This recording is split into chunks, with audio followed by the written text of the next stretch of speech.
Hello, Manaïd Bali ici, bienvenue dans Mindset Morning. Aujourd'hui, c'est le nouveau mois, donc on parle de pensée positive. Et oui, ceux qui savent pas ce que c'est, ce livre-là, c'est un petit journal à compléter qui a été créé par Laetitia Birb. Donc, c'est une youtubeuse. Sa chaîne s'appelle Le Corps, la Maison, l'Esprit. Et c'est une youtubeuse que j'aime beaucoup.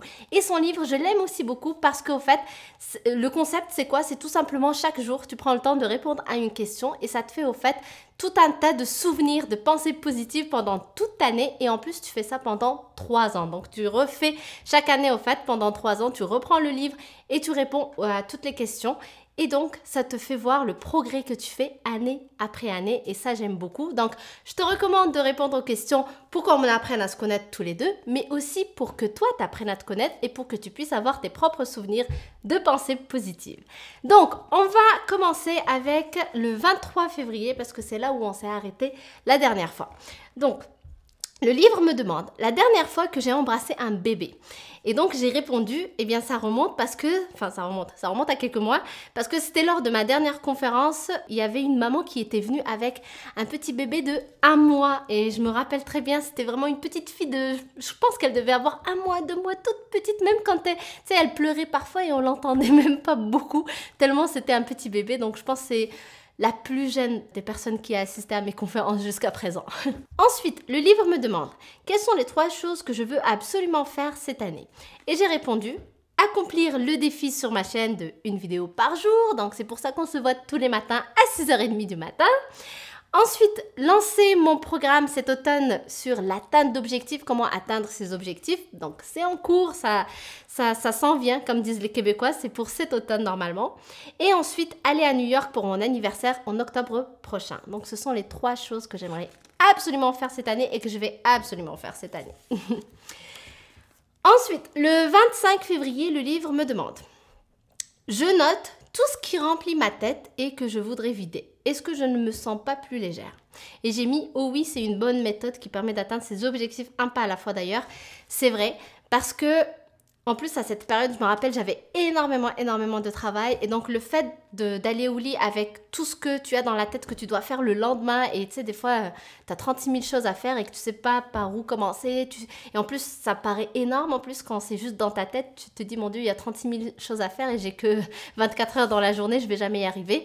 Donc, prendre le temps de noter 3 choses, les priorités de la journée qui va suivre, les noter le soir avant d'aller se coucher, ben, ça permet de libérer son cerveau et d'avoir tout simplement une nuit tranquille. Et puis le lendemain, quand tu te réveilles aussi, ben, tu perds pas ton temps à savoir par quoi tu dois commencer la journée comme tâche à faire, etc.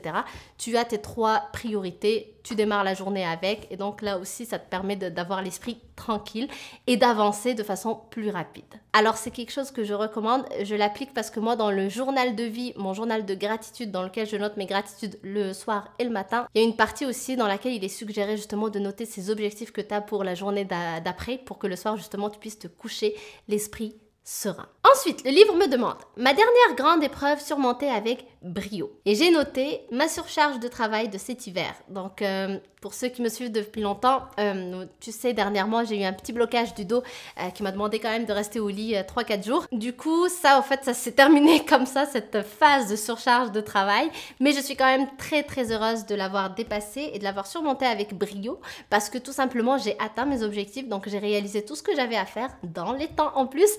Et même si j'ai eu ce problème de santé à la fin, ben ça c'était juste un rappel pour me dire attention la prochaine fois, faut pas que tu t'en mettes autant sur le dos, faut pas prendre autant de projets en même temps, même si tout est faisable finalement, hein, même si on réussit à les faire, ben ça demande quand même beaucoup d'énergie et c'est pas très sain, en tout cas pas tout le temps, de travailler autant, je pense. Donc voilà, en tout cas c'était ma leçon et j'ai réussi donc à surmonter ça avec brio, je pense, et en toute humilité bien évidemment. Le livre me demande qui est la personne qui m'aime le plus au monde aujourd'hui. Et j'ai noté mes parents chéris et puis mon chéri.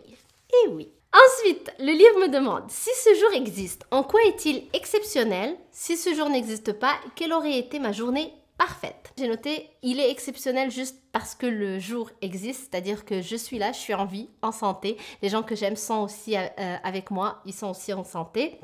Et ensuite, j'ai écrit, si ce jour n'existe pas, quelle aurait été ma journée parfaite? Donc, ma journée parfaite est être entourée de tous ceux que j'aime dans un grand appartement avec une grande terrasse à New York. Et oui, si tu le sais pas encore, je suis une grande amoureuse de la ville de New York.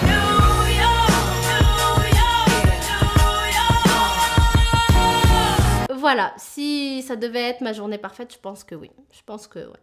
J'aimerais vraiment être là, sur une terrasse, il fait beau, à New York, avec toutes les personnes que j'aime. Ensuite, le livre me demande, et si je me disais que je réalisais ma journée parfaite aujourd'hui? Si ce n'est pas possible, pourquoi? Quand est-ce que je vais le faire alors? Et j'aime beaucoup cette question parce que souvent, justement, on a plein de choses qu'on aime faire, qu'on aimerait faire, et je sais pas pourquoi on s'empêche de les faire. Et le fait de prendre le temps, en fait, de prendre conscience de ça et de se poser la question juste simplement, ok, c'est ça ma journée parfaite? Est-ce que je suis capable de la mettre en œuvre tout de suite, cette journée-là, que je la rende parfaite? Et des fois, c'est vrai, il y a plein de choses qui peuvent être réalisables. Peut-être pas New York si on est loin, mais je sais pas moi si la journée parfaite pour toi ressemble à être entouré de tes enfants, être entouré de ton chéri, aller au restaurant avec ton chéri, aller rendre visite à tes grands-parents, tes parents. Mais c'est des choses qui se font et tellement on est dans le tourbillon de la routine, des choses qu'on doit faire, dans cette folie un peu de la vie, et bien tout simplement on oublie de mettre dans notre journée, dans notre agenda, les choses qui nous font réellement plaisir et qui ne coûtent finalement rien du tout.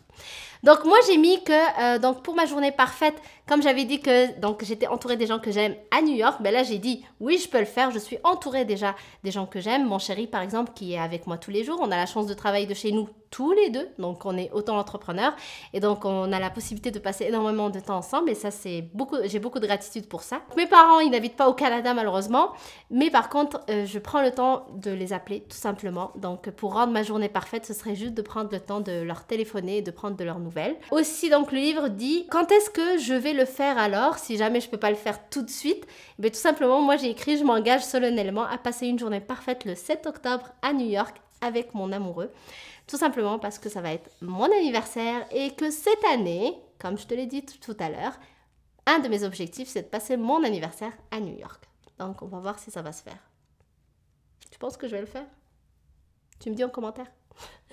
Donc, on va s'arrêter là pour cette vidéo. La suite, ça va être la vidéo donc de demain.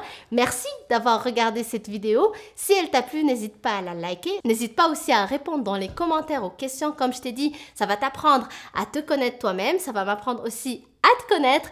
Et aussi, ça va t'aider à rassembler tes souvenirs ou tes pensées positives, tout simplement.